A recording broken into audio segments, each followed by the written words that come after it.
저는 지금 자유로운 대한민국의 땅 위에 서 있습니다. 매일 아침 창밖으로 보이는 서울의 하늘, 복잡한 지하철역 사람들 틈에 섞여 저도 숨 쉬며 살아가고 있죠. 하지만 몇 년 전까지만 해도 저는 아주 다른 삶을 살고 있었습니다. 그때의 저는 북한 체제를 대외적으로 지지하고 선전하던 사람, 낯선 이국 땅에서 조국을 위해 충성을 다짐했던 외교관이었습니다. 모든 것은 어느 봄날 한 통의 전화를 받고 무너졌습니다. 자네 딸이 남조선 학생과 심각한 내통을 하고 있다고 하더군. 그날 저녁 뉴욕 유엔 사무실에 앉아 저는 손에 쥔 수첩을 바라봤습니다. 거기엔 오래전 정보원 시절 접촉했던 대한민국 국정원의 비상 연락처가 적혀 있었습니다. 손이 떨렸습니다. 지금 이 번호로 전화를 건다면 우린 다시 돌아갈 수 없습니다. 제 아내와 딸, 그리고 우리는 단 이틀 뒤 평양으로 귀국하라는 명령을 받았습니다. 조사는 형식이 아닙니다. 귀국이란 단어가 의미하는 게 무엇인지 저는 누구보다 잘 알고 있었죠. 이대로 따라간다면 우리 가족은 사라질 겁니다. 역사의 한 페이지도 남기지 못한 채 그날 밤 저는 결심했습니다. 반역자라는 낙인이 찍히더라도 저는 제 가족을 지킬 겁니다. 그 선택이 어떤 결과를 가져오든 간에 이 믿기 힘든 탈출기가 궁금하시다면 구독과 좋아요 그리고 알림 설정 부탁드립니다. 지금부터 그 모든 과정을 이야기하겠습니다. 그때 저는 평양 외곽의 한 아파트에서 살고 있었습니다. 외교대학을 졸업하고 당 중앙의 지시에 따라 해외 파견을 준비하던 시기였죠. 아침이면 집 앞 광장에서 사상 강연이 울려 퍼졌고 동네 주민들은 붉은 완장을 찬 단속원들의 눈치를 보며 하루를 시작했습니다. 저는 그 속에서 체제의 한 톱니바퀴처럼 살아가고 있었습니다. 어릴 적부터 저는 우리는 세계에서 가장 우월한 나라에 살고 있다고 배웠습니다. 선군 정치, 주체 사상, 위대한領도자에 대한 충성 모든 것이 당연하게 여겨졌죠. 배급은 제때 오지 않았지만 사람들은 줄을 서는 것이 삶의 일부라고 받아들였습니다. 배급이 곧 생명이라는 말은 빈말이 아니었습니다. 외교관이 되기 전 저는 무역성에서 근무하며 외화를 관리하는 일을 했습니다. 동료들은 대부분 당 간부 자녀들이었고 서로의 가계와 충성심을 조심스럽게 견제하면서도 겉으로는 동무친구라고 불렀습니다. 집단주의는 철저했고 개인의 감정이나 생각은 입 밖에 내는 것이 금기였습니다. 그 시절 저는 체제를 의심하지 않았습니다. 오히려 외국에서 활동하게 된다는 기대감에 들떠 있었습니다. 평양에 살면서도 세계에 대해 아는 것이 거의 없었고 외국은 단지 선전자료 속 부패한 자본주의 국가로만 인식됐죠. 서양 영화나 음악은 반동 사상으로 간주되어 철저히 금지되었고 그런 것에 관심을 가진다는 것 자체가 의심스러운 행동이었습니다. 하루 일과는 단조로웠습니다. 오전에는 단위 조직별로 정치학습, 오후에는 직장 근무, 저녁에는 청년동맹 모임에 참여해야 했습니다. 때로는 연탄 배달이나 농장 지원도 나갔습니다. 자율이란 말은 존재하지 않았고 모든 움직임은 보고되고 통제됐습니다. 하지만 당시엔 그것이 정상이었습니다. 그러던 어느 날 사소한 일이 벌어졌습니다. 회의 중 한 동무가 질문을 던졌습니다. 왜 우리만 인터넷을 못 쓰는 겁니까? 순간 공기가 얼어붙었습니다. 책임자는 얼굴을 굳히고 조용히 그 동무를 회의장에서 데리고 나갔습니다. 그 후로 그는 다시 나타나지 않았습니다. 그 일은 제 마음속에 아주 작은 균열을 만들었습니다. 그저 궁금했던 것뿐인데 왜 사라졌을까? 당시엔 그저 주의해야겠다고만 생각했습니다. 체제에 대한 의무는 곧 생존을 위협하는 행위였으니까요. 하지만 그날 이후 저는 사람들이 말하지 않는 것들에 더 귀를 기울이게 됐습니다. 그것은 작지만 분명한 시작이었습니다. 그리고 곧 저는 제 삶을 뒤흔들 사건을 목격하게 됩니다. 2005년 가을 저는 외무성에서 진행하는 해외 파견자 교육을 마치고 본격적인 외교관 배치를 기다리던 중이었습니다. 그러던 어느 날 평양 외곽의 한 공장에서 반역 행위자에 대한 공개, 재판 및 처형이 있다는 내부 공지가 내려왔습니다. 참가 대상은 주요 기관의 간부급 예비 인원들이었습니다. 저도 예외가 아니었습니다. 사람들이 조용히 줄을 서서 공장 마당으로 모였습니다. 전광판엔 혁명을 배신한 반역자를 심판하라는 붉은 문구가 떠 있었고 방송은 계속해서 경애하는 장군님의 이름을 반복했습니다. 제 주변에 서 있는 사람들의 얼굴은 무표정했습니다. 하지만 그들의 손은 조금씩 떨리고 있었습니다. 처형 대상자는 3사람이었습니다. 그중 한 명은 제가 알고 있던 중학교 동창이었습니다. 그는 대외무역부에 근무하며 중국과의 통신 채널을 담당하던 사람이었죠. 남조선 정보기관과 내통했다는 죄목이었습니다. 그가 얼굴을 들었을 때 저는 그의 눈빛을 보았습니다. 두려움도 분노도 아닌 체념이었습니다. 총소리가 울렸습니다. 그 순간 공장 안은 정적에 잠겼고 바로 이어서 조국을 배신한 자는 이렇게 된다는 확성기 음성이 울렸습니다. 제 귀에는 아무 소리도 들리지 않았습니다. 오직 심장의 소리만이 크게 울렸습니다. 그날 밤 저는 아무 말도 하지 못한 채 집으로 돌아왔습니다. 아내는 평소처럼 저녁을 준비하고 있었고 딸 윤나는 숙제를 하고 있었습니다. 평온한 일상 속에서 제 머리는 복잡하게 돌아가고 있었습니다. 여보, 무슨 일 있었어요? 아니야. 그냥 교육이 좀 길었어. 하지만 저는 잠을 이룰 수 없었습니다. 누군가의 삶이 단지 생각을 가졌다는 이유만으로 끝날 수 있다는 사실이, 그리고 그 사실이 아무렇지 않게 받아들여지는 사회가 너무도 끔찍하게 느껴졌습니다. 그 사건 이후 저는 일상 속 작은 불합리들이 보이기 시작했습니다. 배급표를 얻기 위해 노인을 밀쳐야만 했던 시장. 입고 싶은 옷이 있어도 허락되지 않는 공식, 단정, 딸이 보는 책 한 권까지도 검열되어야만 하는 현실. 그리고 한 가지 생각이 머릿속에서 떠나지 않았습니다. 저 사람은 그저 다른 세계가 있다는 걸 알게 되었을 뿐인데 왜 죽었을까? 그날 이후 저는 더 이상 이전과 같은 마음으로 체제를 바라볼 수 없었습니다. 의심은 곧 위험이라는 걸 알면서도 머릿속엔 수많은 질문이 떠올랐습니다. 그리고 그 질문들은 제가 외국으로 나가는 순간 더욱 날카로워지기 시작했습니다. 드디어 해외 파견 명령이 떨어졌습니다. 목적지는 미국. 모든 것이 바뀌는 순간이었습니다. 미국 워싱턴 DC, 뉴욕 유엔 북한 대표부 숙소에서의 삶은 겉으로 보기엔 안정적이었습니다. 하지만 2022년 봄, 그 평온은 산산이 깨졌습니다. 어느 날 아침, 평양에서 온 인사 담당 참사가 조용히 제게 서류 한 장을 건넸습니다. 귀국 지시입니다. 동무와 가족 모두 포함. 서류를 보는 제 손이 떨렸습니다. 이유는 적혀있지 않았지만 그 이유를 저는 알고 있었습니다. 며칠 전 딸 윤나가 미국의 한 고등학생과 주고받은 이메일이 대사관, 보위부 라인을 통해 적발됐다는 보고가 올라왔다는 걸 저는 알게 됐습니다. 내용은 단순한 것이었습니다. 여기는 평양이라고 해요. 하지만 난 미국에서 태어났어요. 난 누구일까요? 딸은 혼란스러웠던 것입니다. 두 문화 사이에서. 하지만 이 단순한 호기심이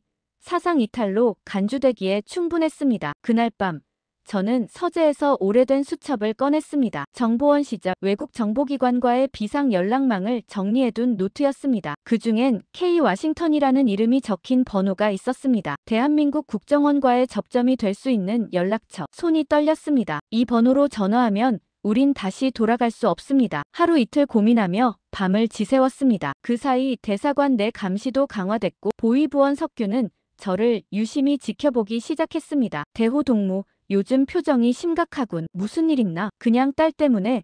조금 안에 미영과도 대화를 나눴습니다. 평양에 가면 어떻게 되는 거예요? 거기 가면 다시 돌아올 수 없어. 그녀는 말없이 고개를 끄덕였습니다. 그날 밤 우리는 처음으로 진지하게 탈출을 논의했습니다. 가능성은 낮았습니다. 하지만 시도하지 않으면 끝은 정해져 있었습니다. 준비는 빠르게 진행됐습니다. 우선 대사관 내 감시 카메라 회선을 분석해 블라인드 존을 확보했고 출장을 핑계로 미국 내 이동 경로를 탐색했습니다. 그리고 결국 공중전화 부스에서 대한민국 정보기관과의 접촉을 시도했습니다. 도움이 필요합니다. 시간 없습니다. 짧은 메시지.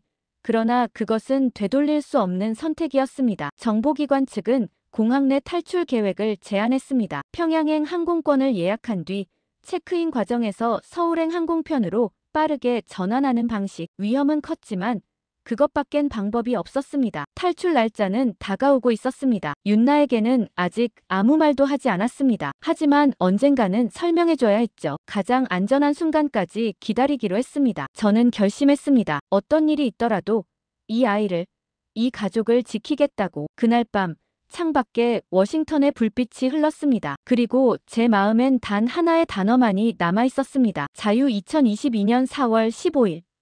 평양 귀국 예정일. 새벽부터 잠을 잘 수 없었습니다. 아내 미영은 조용히 짐을 정리하고 있었고 딸 윤나는 어쩐지 어른스러워 보였습니다. 아빠, 오늘은 그냥 아빠 말 잘 들을게요. 아이도 뭔가를 직감하고 있었던 겁니다. 우리는 평양행 비행기 티켓을 들고 나리타 공항으로 향했습니다. 마치 아무 일도 없는 듯이 대사관 차량이 우리를 공항까지 데려다 줬습니다. 운전자는 보이부원 석균이었습니다. 자, 오늘이구먼. 평양은 봄이 한창이겠지. 그의 말투는 평온했지만 눈빛은 예리했습니다. 내가 무슨 생각을 하는지 다 알고 있다는 듯한 표정. 공항에 도착했을 때 심장은 미친 듯이 뛰고 있었습니다. 석규는 체크인 카운터까지 함께 따라왔습니다. 이제 출국 심사 받고 탑승구로 가지. 문제는 여기서였습니다. 대한민국 정보기관 측 요원들은 이미 공항 곳곳에 배치돼 있었습니다. 커피숍, 신문 가판대, 면세점 직원으로 위장한 인물들. 우리는 탑승권을 받았고 짐은 기내 반입으로 처리했습니다. 2시 45분 저는 핸드폰으로 짧은 메시지를 받았습니다. 3시 10분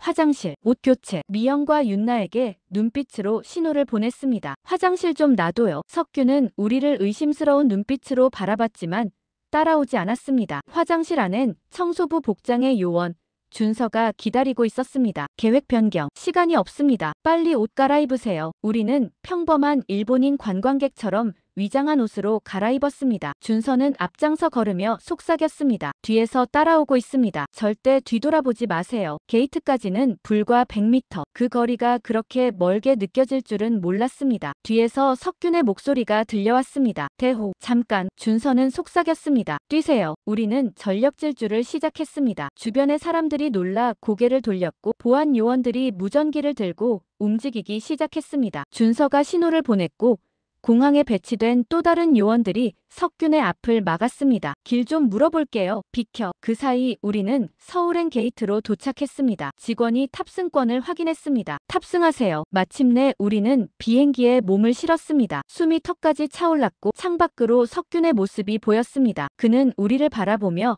뭔가 소리치고 있었습니다. 하지만 늦었습니다. 비행기가 움직이기 시작했습니다. 활주로를 따라 속도가 붙었습니다. 그리고 마침내 이륙, 평양도, 석균도 모든 것이 점점 작아졌습니다. 윤나는 창밖을 바라보며 말했습니다. 아빠, 우리 진짜 탈출한 거예요? 저는 고개를 끄덕였습니다. 그래, 윤나야. 우리는 지금 자유를 향해 가고 있어. 비행기가 이륙했을 때 저는 모든 게 끝났다고 생각했습니다. 하지만 그건 착각이었습니다. 이륙 20분 뒤 기내 방송이 울렸습니다. 승객 여러분, 현재 항공사 본사로부터 회항 지시가 내려왔습니다. 북한 측에서 이 항공기에 탈북자가 탑승했다고 통보했습니다. 기내가 술렁이기 시작했고 제 안에 다시 피가 얼어붙는 느낌이 들었습니다. 우리는 아직 위험 속에 있었습니다. 승무원이 조심스럽게 우리 쪽으로 다가왔습니다. 실례합니다. 혹시? 그 순간 뒷좌석에서 한 남자가 벌떡 일어났습니다. 기장님, 잠깐만요. 그는 조종실로 걸어가면서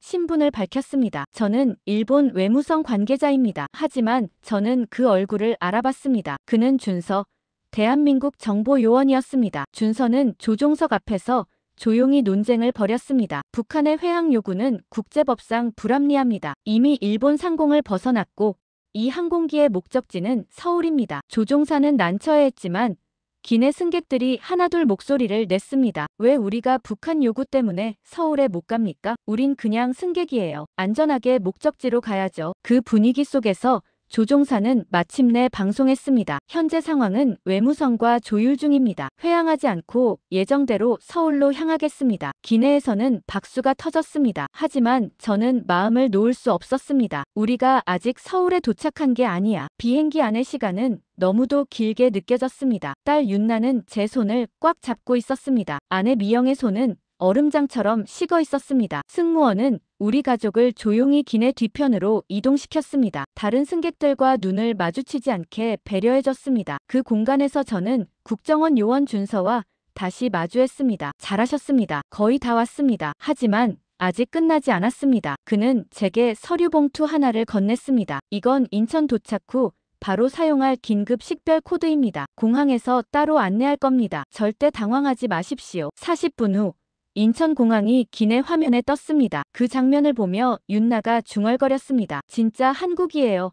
그 말이 저를 울컥하게 만들었습니다. 비행기가 착륙했습니다. 창밖으로 본 서울의 모습은 너무도 밝고 평화로웠습니다. 하지만 저는 여전히 기내 좌석에서 일어나지 못하고 있었습니다. 혹시라도 무슨 일이 또 벌어지면 그런 걱정을 안고 우리는 비행기 문을 나섰습니다. 트랩을 내려오자 검은 정장을 입은 인물들이 대기하고 있었습니다. 국정원 요원들, 그리고 대한민국 정부의 직원들이었습니다. 강대호 씨, 이미영 씨, 강윤나 양, 대한민국에 오신 걸 환영합니다. 그 말 한마디에 제 모든 긴장이 무너져 내렸습니다. 그 자리에 주저앉고 싶을 만큼 눈물이 났습니다. 하지만 아직 해야 할 일들이 남아 있었습니다. 공항에서의 신원 확인과 1차 면담이 끝나자 우리는 정부 보호 차량에 탑승했습니다. 도착한 곳은 서울 외곽의 임시 숙소였습니다. 철저하게 보호되고 외부 노출이 통제된 공간. 거기서 처음으로 저는 망명자라는 실감을 느꼈습니다. 하지만 저의 머릿속에는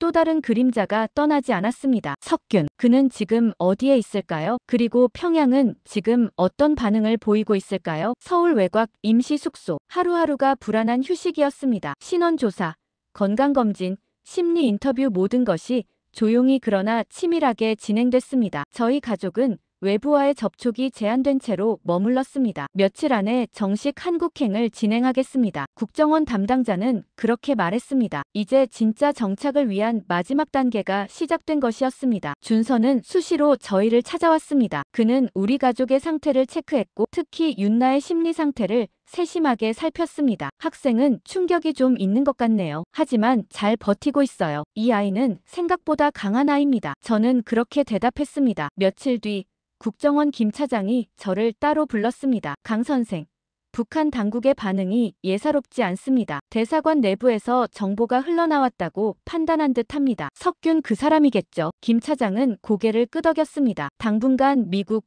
일본을 포함한 해외에선 움직이지 마십시오. 모든 것은 서울에서 처리될 겁니다. 그날 밤 저는 미영과 조용히 대화를 나눴습니다. 우리가 여기까지 왔어. 믿기지 않아. 평양에선 상상도 못했잖아. 이젠 진짜 시작이야. 한국행 날짜는 일주일 뒤로 확정됐습니다. 이동은 극비리에 진행되며 인천공항 도착 후 곧바로 보호시설로 연결될 예정이었습니다. 비행편은 외교 협조 노선이었고 별도의 승객이 없는 전용기 수준의 보호가 약속됐습니다. 이송 당일 준서가 우리와 함께 차에 올랐습니다. 지금부터 제가 끝까지 동행합니다. 공항은 보안 유지되고 있습니다. 차 안에서 윤나는 창밖을 바라보며 속삭였습니다. 진짜 한국에 가는 거예요.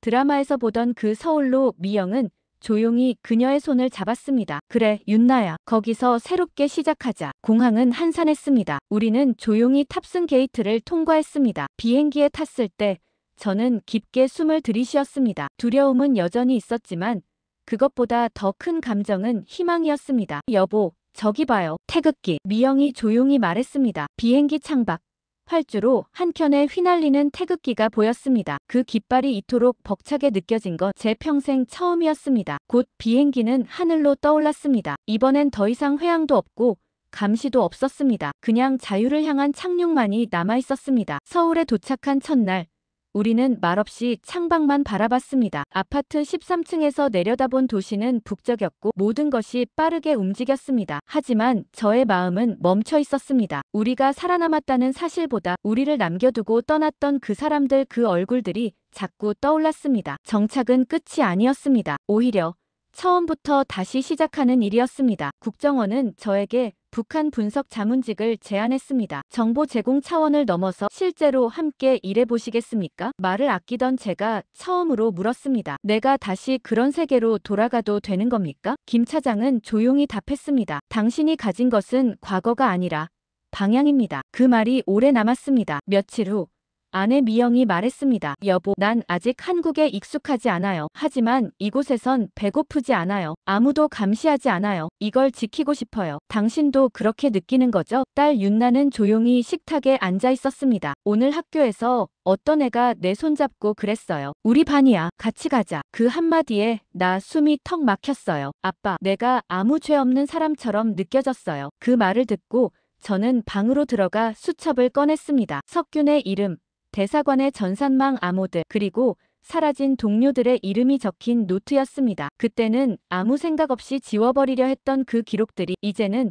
내가 살아있다는 증거처럼 느껴졌습니다. 다음 날 저는 준서를 다시 만났습니다. 자문직 수락하겠습니다. 다만 조건이 있습니다. 제가 가진 정보가 더 이상 사람을 감시하는데 쓰이지 않게 해주세요. 준서는 고개를 끄덕였습니다. 당신의 정보는 이제 누군가를 구하는데 쓰일 겁니다. 그날 밤 우리는 처음으로 웃었습니다. 진짜로 크게 소리내어 웃었습니다. 미영은 부엌에서 한국 마트에서 산 식재료로 된장국을 끓이며 말했습니다. 이렇게 요리를 많이 사도 아무도 뭐라고 안 하네. 이게 가능한 세상이네. 그녀는 웃었지만 눈엔 눈물이 고여 있었습니다. 한강으로 나들이를 갔던 날 윤나는 사진을 찍자고 했습니다. 우리 가족 사진 한 장도 없잖아요. 이건 진짜 우리가 시작한 날이니까. 우리는 세 사람이 함께 섰습니다. 강물은 흐르고 태양은 따뜻했고 바람은 아무 냄새도 없었습니다. 그 순간 저는 생각했습니다. 우리는 자유로워졌지만 자유롭기 위해 매일 싸워야 한다는 것을. 그 싸움은 외부의 적이 아니라 우리 안의 기억과 죄책감 그리고 용서받지 못한 과거였습니다. 어느 날 국정원에서